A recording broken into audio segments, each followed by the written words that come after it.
أعوذ بالله من الشيطان الرجيم بسم الله الرحمن الرحيم Surah 35, Fatir, Creator, Meccan period. Title. The word Fatir, meaning Creator, occurs in the Surah's opening verse and marks its title. The only significance of the title is that this is the Surah in which the word Fatir has been used. Another title for the Surah is Al-Malaika, the angels. This word too occurs in the Surah's first verse. Period of revelation. The Surah's stylistic features provide the internal evidence indicating that it was revealed during the middle phase of the Prophet's Meccan life. By then, the Meccan unbelievers' opposition to Islam had become severe, whereby they employed all kinds of vile machinations to defeat the Prophet's mission. Themes and subject matter. The Surah aims to warn the Meccan unbelievers, especially their chiefs, about their negative stance towards the Prophet's call to monotheism. It reproaches them in the manner of a sincere well-wisher and explains and admonishes in the manner of a teacher. The pith of the discourse is that it is in the unbeliever's own interest to respond positively to the Prophet's call. In other words, the unbeliever's anger against that call, their resort to deception, knavery, and vile machinations to frustrate the Prophet, peace be upon him, will, in fact, be hurtful only to them. If they do not accept the Prophet's call, the damage so accruing will be all theirs, not the Prophet's. They are urged, therefore, to think dispassionately and to consider whether true, the Prophet, peace be upon him, repudiated polytheism. But does there really exist any reasonable basis for polytheism? He also called on them to affirm God's unity. Now, is there any being other than the Creator of the heavens and the earth who is possessed of divine powers and attributes? He emphatically tells them that humans are not irresponsible beings, that they will have to render an account of their deeds to God, and that the present world will be followed by the afterworld, wherein everyone will have to face the consequences of their actions. Only a little reflection reveals that it is not at all surprising for a new life to follow the present one. For do they not witness day in and day out the unceasing spectacle of life, of death, and of rebirth? What then justifies their rejecting as impossible the idea that God, who once created man from a drop of sperm, will recreate him after he dies? Does your own intellect not testify to the fact that good and evil are dissimilar? Thus, you yourselves decide what makes more sense, that good and evil share the same fate and both disintegrate and are obliterated, or should good be rewarded with good and evil with evil? Additionally, the Surah re-emphasizes the fact that the unbelievers' rejection of these sound doctrines will not harm the Prophet, peace be upon him, in any way. Rather, it is they who will be punished for spurning his message. The Prophet's responsibility does not go beyond delivering the message, and he has acquitted himself of that task. The unbelievers are thus asked to reflect on the Prophet's message, as there is absolutely nothing wrong with it. The Prophet's rejection of polytheism is perfectly valid, for there is not as much as a shred of evidence to support polytheism. The other component of the Prophet's message was monotheism. Now, do the heavens and the earth not bear out the existence of the one true God, and that no one else has the slightest share in God's power and attributes? The Prophet, peace be upon him, also insisted that man is not free to act as he pleases. Instead, man will be held accountable in the afterlife and will be answerable for all his deeds. The unbelievers are asked, is it unreasonable for the good and the wicked to be treated differently? Does it stand to reason that the destiny of those that were upright and those that were evil should be the same, that both should end up in the dust? Is it fair that neither good doers be rewarded nor evil doers punished? Evidently, reason and justice require that they be fairly recompensed. However, if even in the face of these self-evident truths, the unbelievers still choose to lead unbridled lives, this will not harm the Prophet, peace be upon him, in any way. He has discharged his duty by preaching the truth to people and warning them against the dire consequences of unbelief, and that is all he was required to do. In the course of the discourse, the Prophet, peace be upon him, is comforted and consoled over and over again, and is clearly told that he is not answerable for the unbelievers' persistence in error. The Prophet, peace be upon him, is also asked not to grieve over the attitude of those who are averse to his message. He is also asked not to consume himself with concern for those who do not want to be directed to the right way. Instead, the Prophet, peace be upon him, should focus his attention on bringing about improvements in the believers' lives. In this regard, the believers are given glad tidings so that their hearts are strengthened and they pursue the straight way, fully trusting God's promises.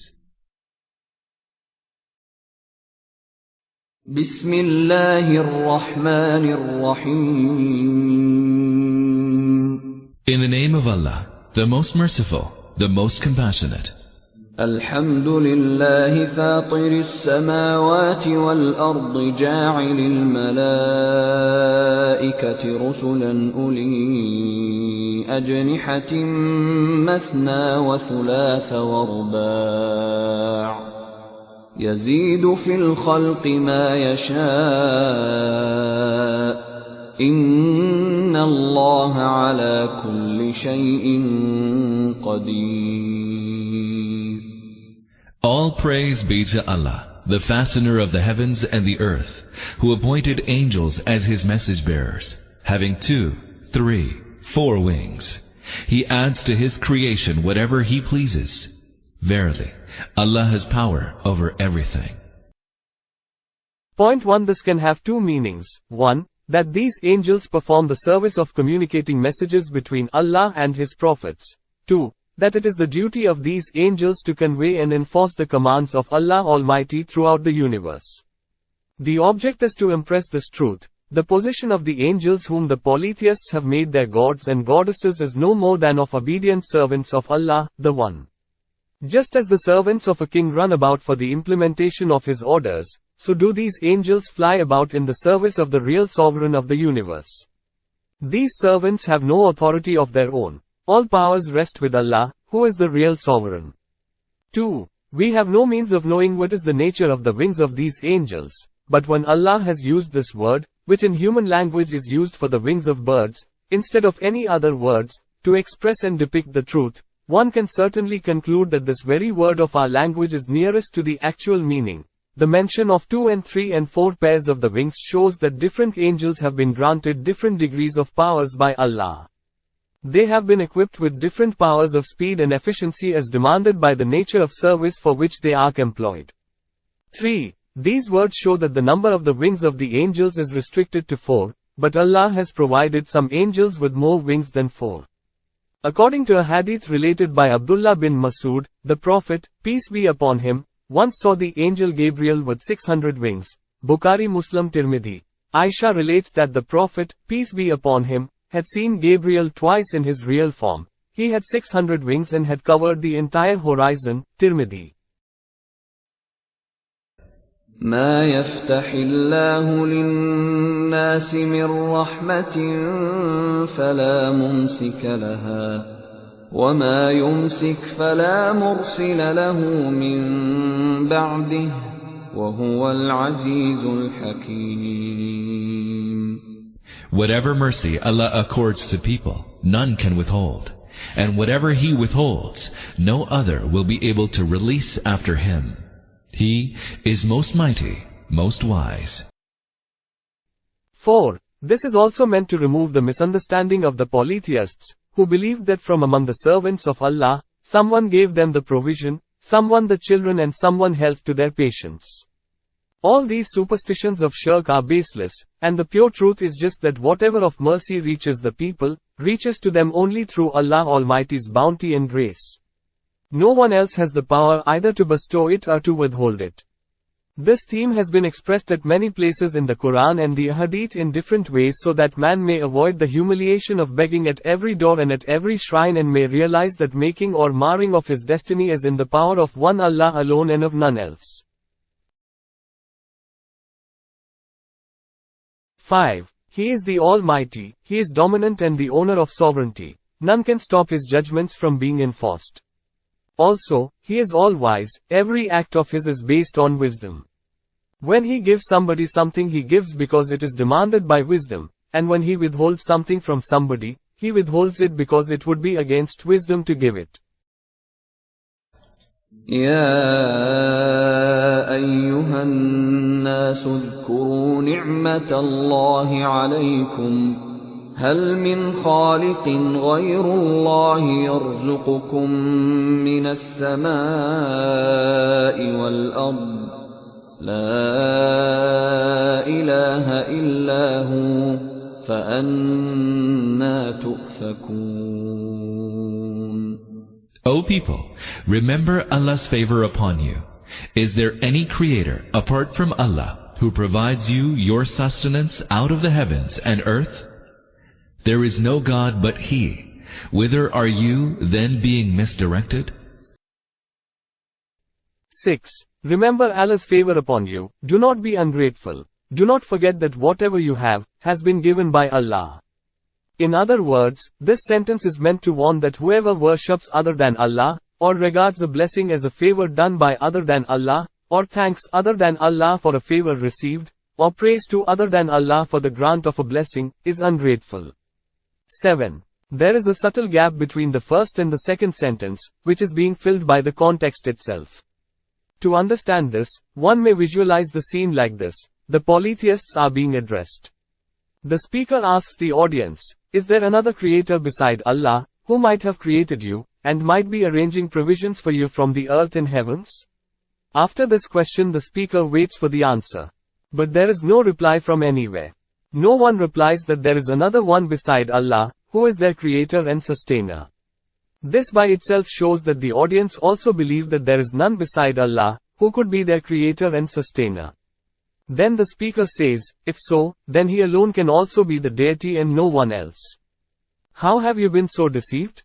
Why have you taken these others as your deities, when Allah alone is your creator and sustainer?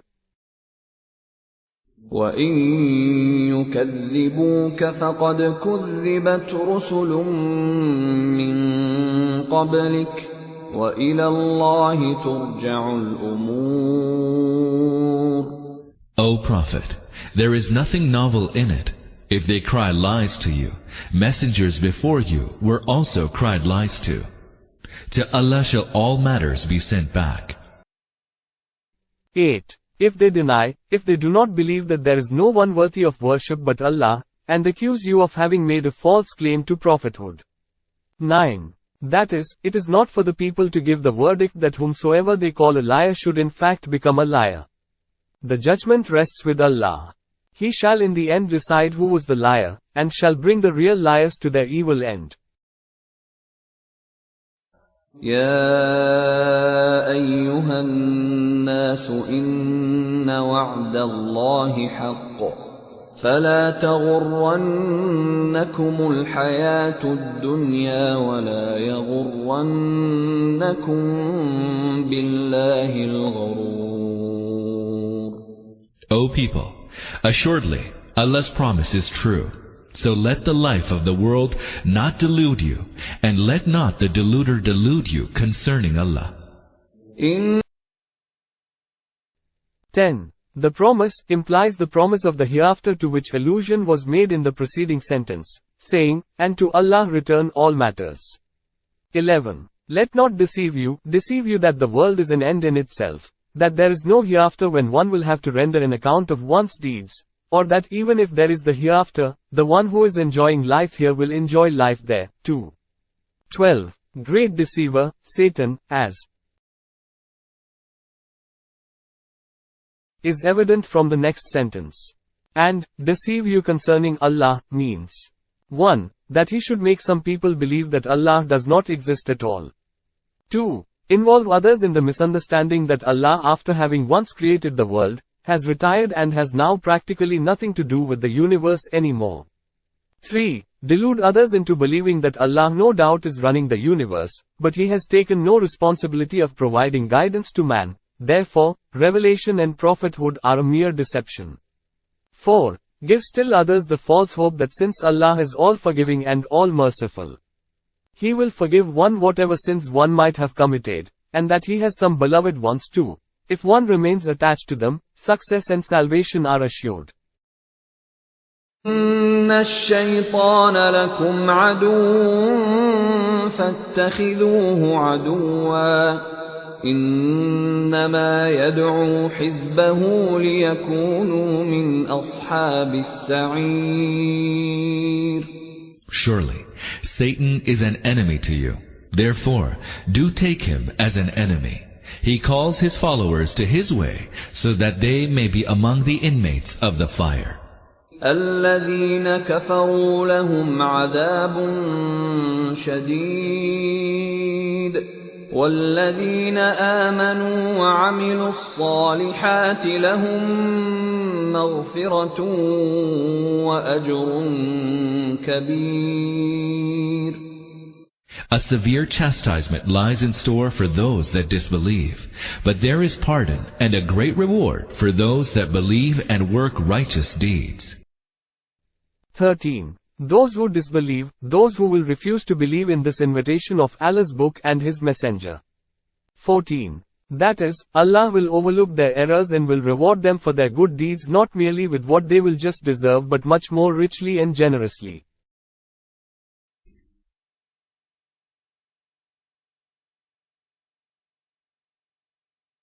أفمن زين له سوء عمله فرآه حسنا فإن الله يضل من يشاء ويهدي من يشاء فلا تذهب نفسك عليهم حسرات إن الله عليم بما يصنعون. How awful is the straying of the person for whom his evil deed has been embellished so that it looks fair to him. The fact is that Allah causes whomsoever He will to fall into error and shows the right way to whomsoever He will. So, O Prophet, let not your life go to waste sorrowing over them. Allah is well aware of all that they do. 15. Verses 3 to 7 were addressed to the common people. In this paragraph mention has been made of the standard bearers of error and deviation, who were exerting their utmost to frustrate and defeat the mission of the Prophet, peace be upon him. 16. That is, one kind of perverted person is he who commits evil but knows and understands that he is committing evil. Such a person can be reformed by counsel and advice, and sometimes his own conscience also pricks and brings him to the right path, for his habits only are perverted, not his mind. But there is another kind of a person whose mentality has been perverted, who has lost the discrimination between good and evil, for whom the life of sin has become alluring and lustrous, who abhors good and takes evil for civilization and culture, who regards goodness and piety as things of the past, and sinfulness and wickedness as progressiveness, and for whom guidance becomes error and error becomes guidance. Such a person is not amenable to any advice and any admonition. He neither takes warning from his own follies nor listens to a well-wisher.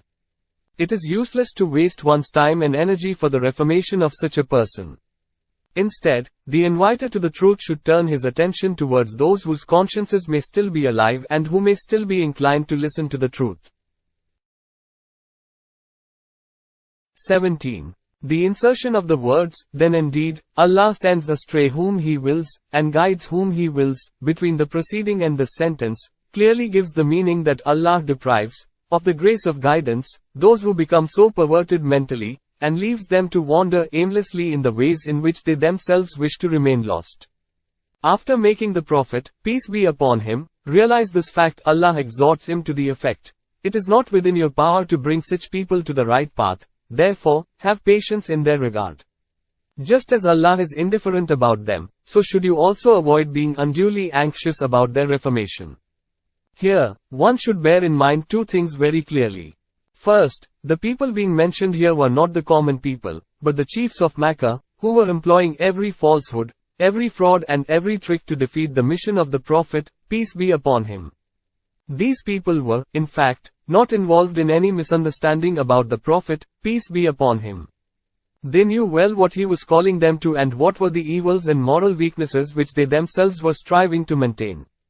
After knowing and understanding all this, they had firmly resolved not to let him succeed in his object.